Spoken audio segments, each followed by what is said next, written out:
Hello everyone, good afternoon. তোমরা সবাই কেমন আছো? আমি খুব ভালো আছি।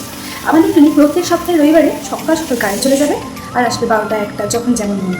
তো আজকেও তাই হয়েছে, তাই আমার ফোনে চার্জ না থাকে আমি সকাল থেকে ভিডিও আপলোড করতে পারিনি, ভিডিও করতেও পারিনি।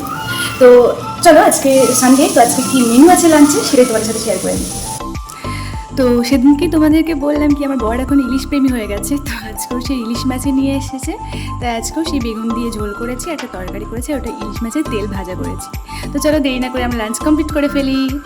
লাঞ্চ করে চলে এলাম একটু ঘুমাতে। আমার ছেলে ওখানে ঘুমিয়ে পড়েছে আর বর তো ঘুমানোর জন্য রেডি হয়েই গেছে। তো আমি একটু ঘুমিয়ে নিই, ঘুম থেকে উঠে আবার কথা হবে। ঘুম থেকে উঠেই আমি চলে এলাম ছাদে একটু ঘুরতে। তো আমার বর আমাকে বলে কি তুমি তাড়াতাড়ি রেডি হয়ে নাও, শপিং করতে যাবো। তো আমি তো শুনে একদম সারপ্রাইজড হয়ে গেছি। যাই হোক, চলো শপিং করার জন্য রেডি হতে যাই। আমি রেডি হয়ে চলে এসেছি, আমি এবং আমার ছেলে। আমরা এবার যাব শপিং করতে। তো শপিং করে আসি, তারপর তোমাদের সাথে কথা হবে। টাটা। তো আমি শপিং মলে চলে এসেছি। আজকে বাজার কলকাতায় প্রচুর পরিমাণে ভিড় ছিল, তো আমি সেজন্য ফোন বের করতেই পারিনি। আর আগের দিনকে আমি বাজার কলকাতা যখন এসেছিলাম আমার ছেলে হারিয়ে গেছিলো, তো আমি আজকে তাই ভিডিও করার জন্য ফোন বেরই করিনি। যাই হোক, আমি শপিং করে চলে এলাম।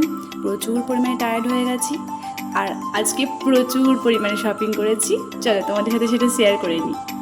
এই দেখো, এখানে আমার ছেলের, আমার বরের সবার সমস্ত জিনিসপত্র আছে। একদম বাজার তুলে নিয়ে চলে এসেছি। তো কী কী জিনিস আছে এটা কিন্তু আজকে দেখাবো না, তার জন্য তোমাদেরকে ওয়েট করে থাকতে হবে, অন্যদিন তোমাদেরকে দেখাবো। আজকে আপাতত এটুকুই।